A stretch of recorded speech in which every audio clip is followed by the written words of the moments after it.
What's the best MIDI keyboard for FL Studio? I get this question all the time. If price and functionality is important to you, then there is one keyboard specially designed for FL Studio, and that's the Novation FLkey. I just got my hands on the Novation FLkey 61, so today I thought I'd do a quick review, letting you know what I think about it. I want to keep this short, so I won't be diving into all the functionality. There's plenty of other videos about that. Instead, I'll focus on the essentials, the build quality, and then jump straight to the conclusion, which is what most people tend to do anyway. There are 4 sizes available, so there should be one suitable for everyone. On the back, there's sustain and MIDI out. Some keyboards, like the Complete Control for example, can be really painful to set up in FL Studio. I even have a video about that. This one, however, is fully compatible. Just plug it in and everything will be set up automatically. What's unique here is that you can control the channel rack, mixer, plugins, etc. directly from the keyboard itself. Everything is already mapped out, so if you'd like to program beats in the step sequencer and prefer that hands-on approach, then this will make life much easier for you.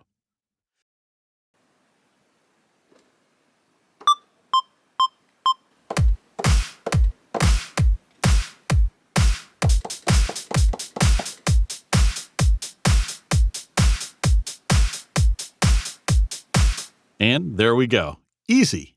To change what's being controlled, just double-tap Shift and then plug in, for example.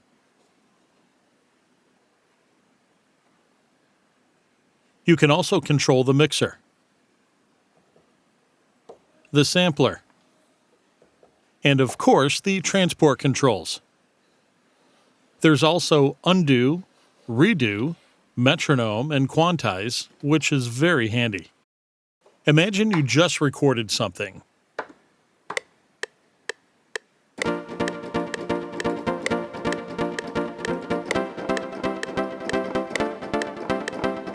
It'll be slightly out of sync. Now, just press the quantize button and you're done. Easy!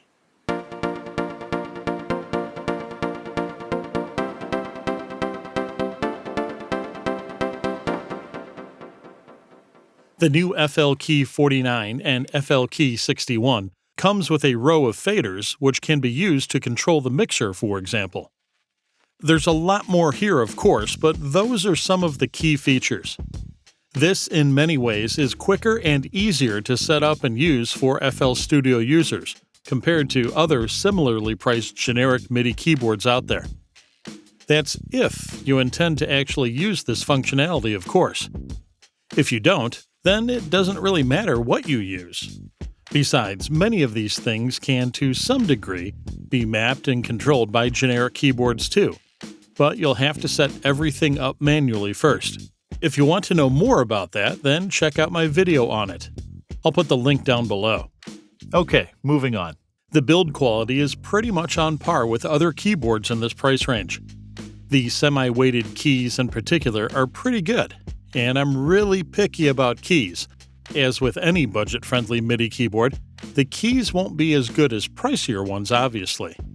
That said, these are probably among the best in this price range. They are certainly more pleasant to use than the Nektar Impact, for example. Just listen to this.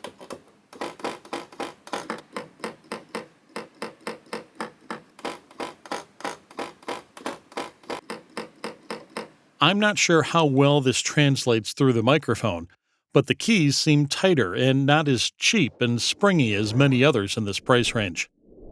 There seems to be a slightly better dampening.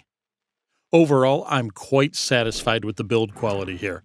The faders, knobs, and pads also feel pretty solid. It's not all great though.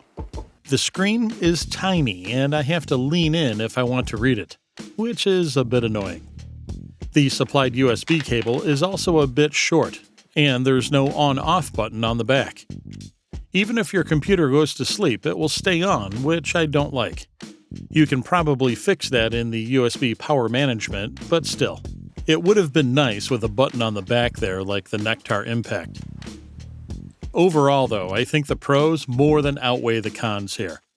If you're an FL Studio user and you like that hands-on approach, then you should definitely consider the Novation FLkey's MIDI keyboard. It offers excellent integration with FL Studio, and the keys also have slightly higher quality than many similarly priced keyboards out there, which is one of the most important things in my opinion. Personally, I probably won't be using all of this integration, but I know that many will. I'll definitely be using the quantize button a lot though, and the undo-redo buttons, as well as the plug-in controls. This kind of integration can really help speed up your workflow. Here are the pros and cons. Overall, I'm very impressed, and there's nothing really negative to point my finger at. If you're looking to buy your first MIDI keyboard for FL Studio, or just want to upgrade to something with better integration, then you should definitely consider one of these. As always, links are down below if you want to buy one or need more information. And if you want to support this channel, then consider clicking the Thanks button or support us on Patreon. Thanks for watching.